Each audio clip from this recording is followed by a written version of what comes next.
आज पंजाब असेंबली होगी इजलास या नहीं होगा, क्या उन्हें लगा है पंजाब में? खास तौर पर आज महवर है गवर्नर हाउस जहां पर अहम मशावरत हो रही है।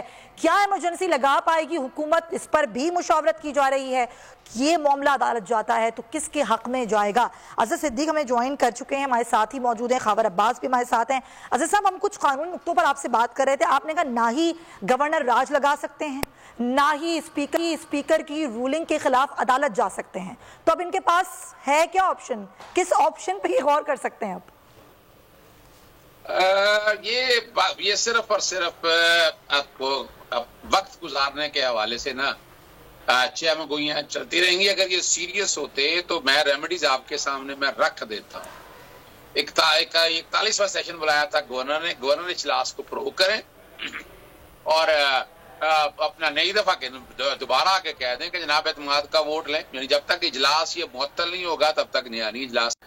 स्पीकर की जो रूलिंग है, स्पीकर ने वोटिंग को मुस्तरद नहीं किया, उसने इजलास को कहा है कि इजलास आपका हो नहीं सकता, और वो आईनी और कानूनी तौर पर कहा है। वो जब इजलास बुला लेंगे तब एतमाद का वोट हो जाएगा। लेकिन मेरा नुक्ता नजर बड़ा वाज़ेह है कि अदम एतमाद की तहरीक आ चुकी है, तो इसमें एतमाद की तहरीक तो बनती नहीं है। और ये तो देखना दो ही गुजारिश, जब असेंबली का इजलास हो रहा हो तो तहरीक है अदम एतमाद, चाहे इजलास ना हो रहा तो एतमाद का वोट। यानी ये एक आसान लफ्जों में है। और मैं तारीखी तौर पर बता दूं, आपको याद होगा नेशनल असेंबली का इजलास नहीं बुलाया जा रहा था। 8 तारीख को तहरीक अदम एतमाद दी, 25 तारीख को कौमी असेंबली का इजलास हुआ था, मार्च 2020-22 की बात कर रहा हूँ। और तहरीक अदम एतमाद पेश हुई थी, टेबल हुई थी 28 तारीख को। तो 7 दिनों के अंदर उस पर वोटिंग करनी होती है और 7 दिनों के अंदर वोटिंग होगी। यानी तहरीक अदम एतमाद एक जमहूरी हक है और अदालतें एतमाद वाले वोट को या इसको, ये गवर्नर तो एक गैर सियासी। चलें तहरीक अदम एतमाद पर बात कर लें। अगर आज ये नहीं होता मामला, चले मिसाल के तौर पर 23 को असमिया तहरील होनी है, उस दिन क्या प्रोसीजर हो सकता है अजहर साहब? देखिए वहां अब तहरीक अदम एतमाद अगर टेबल हो गई, हाँ। अभी तक तहरीक अदम एतमाद की टेबल नहीं हुई है। जी जी जी। अगर तो तहरीक अदम एतमाद टेबल हो जाती है, यानी मिसाल के तौर पर 23 तारीख को या 23 तारीख के लिए असेंबली इजलास मुलतवी किया है स्पीकर ने, तो 23 के लिए इजलास बैठता है और तहरीक अदम एतमाद टेबल हो जाती है, तो फिर तो वजीर आला जो है ना असेंबलियां नहीं तोड़ सकेंगे आइन के आर्टिकल 112 के तहत। वो 4 दिन तक तो उस पर वोटिंग नहीं होगी। 4 दिन अगर आप लगा लें 27 तारीख या 28 तारीख वाले दिन, वो 30 तारीख तक 7 दिनों के अंदर अंदर करना है। तो 28 से 30 तारीख के दौरान अदम एतमाद फिक्स कर देंगे, उस पर वोटिंग करा लें। और उस पर वोटिंग में ये इनके पास बंदे पूरे नहीं है, वो रिजेक्ट हो जाएगी। वो ज़मीर भी जाग जाते हैं ना, अचानक कॉल्स आ जाती हैं, ज़मीर जाग जाते हैं। हाँ। वो साजिश क्या मैं बता देता हूँ। हाँ। अभी कुछ एक होटल के अंदर के 20 के करीब इन्होंने कोई खरीदो फरोख्त का धंधा शुरू किया हुआ है। अच्छा। और अरबों रुपया लेकर बैठे हुए हैं।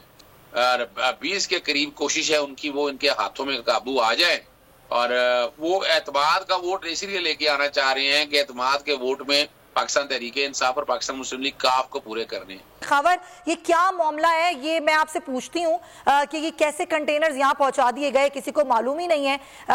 जरा मुझे बताइएगा, आपके पास क्या खबर है? सुमैया देखें, यहाँ पर अगर कोई चिड़िया को भी गुजरना हो तो सिक्योरिटी उससे पूछती है कि अपना शनाख्ती कार्ड नंबर लिखवा दें और अपना जो है वो आप बता दें कि कहाँ से आए हैं, किससे मिलने जा रहे हैं। ये कंटेनर्स 2 खड़े हैं, जैसा कि आपको अभी हमारे नुमाइंदा खुसूसी आगाह कर रहे थे कि ये स्क्रीन पे बोल के देख सकते हैं, बोल के नाजरीन के 2 कंटेनर जो है इस वक्त सीएम हाउस के बिल्कुल, ये जो 8 क्लब है बुनियादी तौर पे इसी सड़क के सामने ये आपको काला दरवाज़ा नज़र आ रहा है, ये 8 क्लब की जानिब जाता है जो वज़ीर आला का दफ्तर है। और इससे पीछे अगर आप पिछले इशारे पे आएँ तो यहाँ पे गवर्नर हाउस है।